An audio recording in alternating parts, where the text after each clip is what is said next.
Bismillahirrahmanirrahim. Assalamualaikum warahmatullahi wabarakatuh. Alhamdulillahirabbil alamin wa bihi nasta'inu ala umuri dunya waddin. Allahumma shalli ala sayyidina Muhammadin wa ala alihi washabihi ajmain.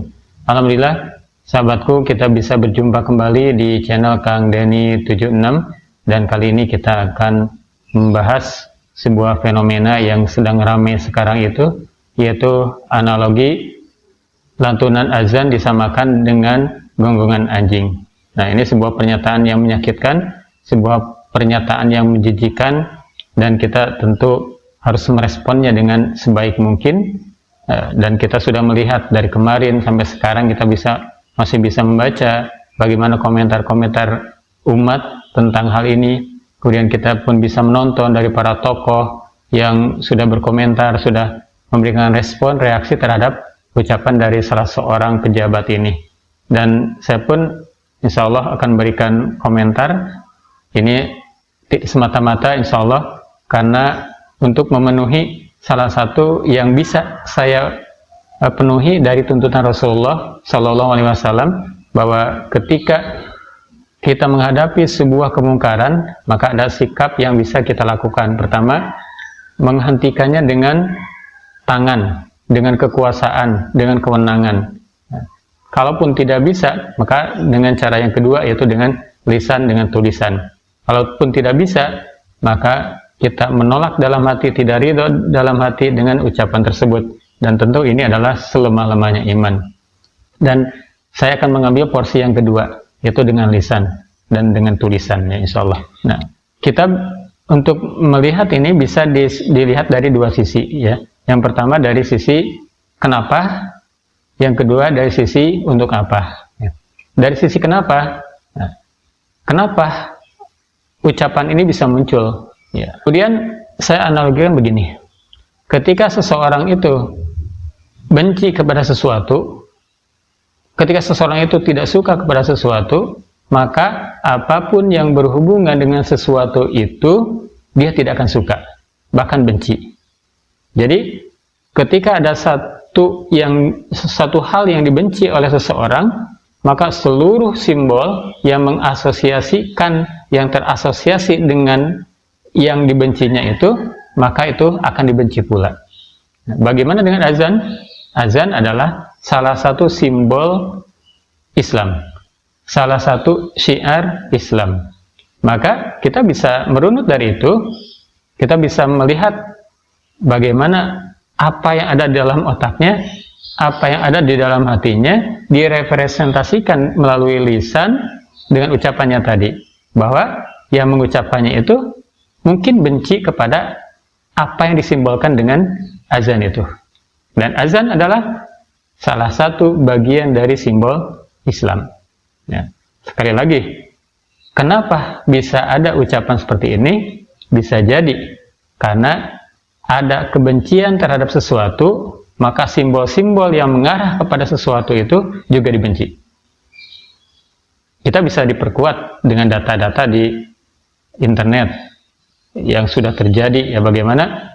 Misalkan kalimat la ilaha illallah Muhammadur Rasulullah itu adalah salah satu slogan, salah satu simbol dari Islam, syahadat itu. Tapi dibenci juga dalam berbagai bentuknya. Nah, artinya yang dibenci itu adalah, sebenarnya yang dibencinya adalah apa yang disimbolkan dengan simbol-simbol tersebut. Kembali lagi ke azan, ya, azan adalah syiar Islam. Azan adalah salah satu simbol Islam.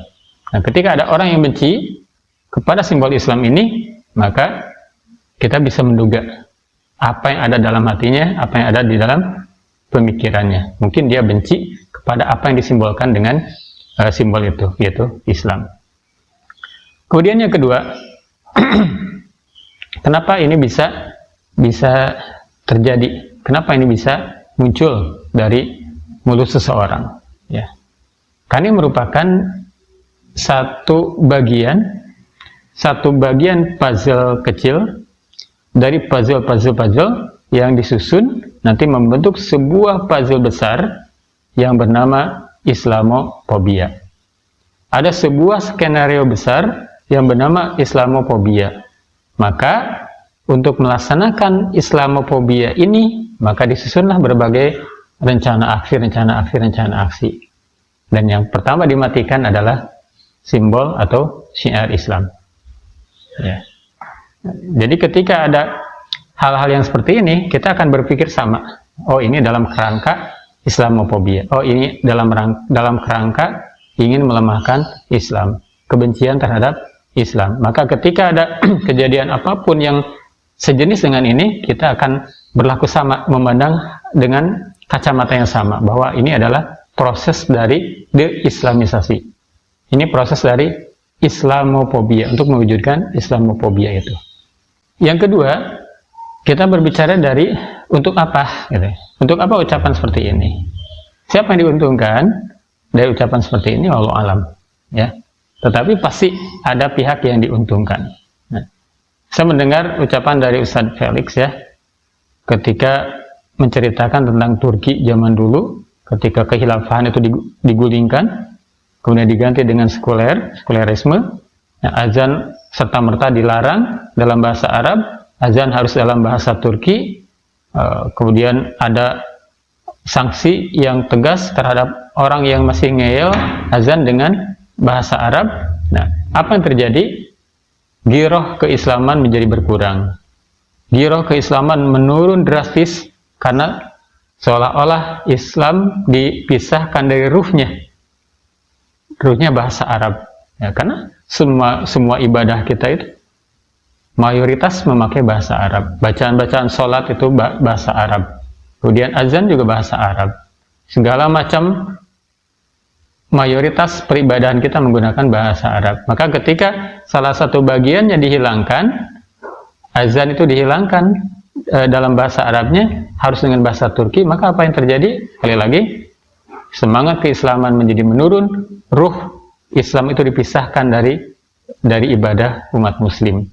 Nah, siapa yang diuntungkan dari cerita tadi yang ada di Turki? Ya tentu kaum-kaum sekuler, kaum-kaum yang ingin memisahkan agama dengan kehidupan di masyarakat, yang ingin memisahkan agama dari kehidupan berpolitik.